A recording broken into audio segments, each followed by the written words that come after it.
got a secret for you. Public speaking is not your number one fear. What? How can that be? Every list I've read says that public speaking is the number one fear. Yeah, well, those lists are wrong. Here's why. There are two underlying fears that give public speaking the potential to create a lot of anxiety and stress. What are these two fears? The magic secret. The number one fear is fear of public humiliation and embarrassment. Our earliest ancestors, in order to survive, had to stay in packs. The person who got ostracized or kicked out of the group was in grave danger. Why? They probably didn't have a food source, and there were a lot of saber-toothed tigers with empty stomachs that were waiting to eat them. So being part of the group was critical. If you were embarrassed, if you were humiliated, you could be kicked out of that group. So that's why it's wired in us to not want to be embarrassed. At a deep level, we feel like we're going to get kicked out of the group. That's the number one fear. Fear number two, fear of walking into a room full of strangers. To go back to our ancient ancestors, when small groups of our ancestors ran into other packs, other tribes, it was a dangerous moment. They never knew if this other tribe was there to steal their food, their people, their fully furnished caves, or whatever they lived in. They had to be extremely careful when meeting other small groups of people, tribes, clans, whatever they were called. So when you combine these two fears, and by the way, they're in us. They have evolved over the centuries and the millennia to be part of who we are.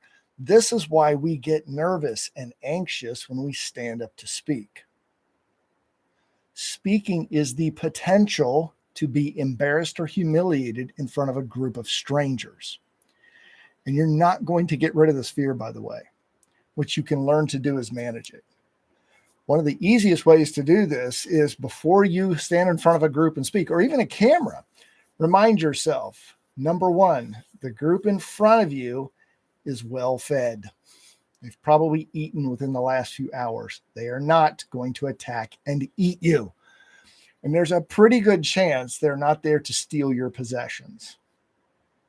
I know this sounds silly, but it works. Just remind yourself that's not why they're there. They're there to get information, new insight, a new perspective, and their time is valuable. They don't want you to fail. They don't want to attack you. They're too busy to eat you, right? They've got other things to do. They're well fed. So remember that. They're there for your perspective. Those ancient fears no longer apply. Secondly, yes, they're strangers most of the time when you're speaking to a new group. Yeah, they're strangers. But again, keep in mind, they're extremely busy today. There are, and I'm not exaggerating, 100 or more activities they could be doing other than sitting in front of you and listening to your presentation. They want that success. They're there for value, not to take anything away from you. So there you have it. Your number one fear is not public speaking. It's the potential to be embarrassed, humiliated, and ostracized. To go back to an old feeling that's buried deep within us, in front of a room full of strangers. Again, maybe long ago they were there to try to take your items, but no more. Hopefully this helps. Keep it in mind. Remind yourself before you speak. They're not there to take anything. They want value, and they're well fed. Look forward to seeing you in our next video.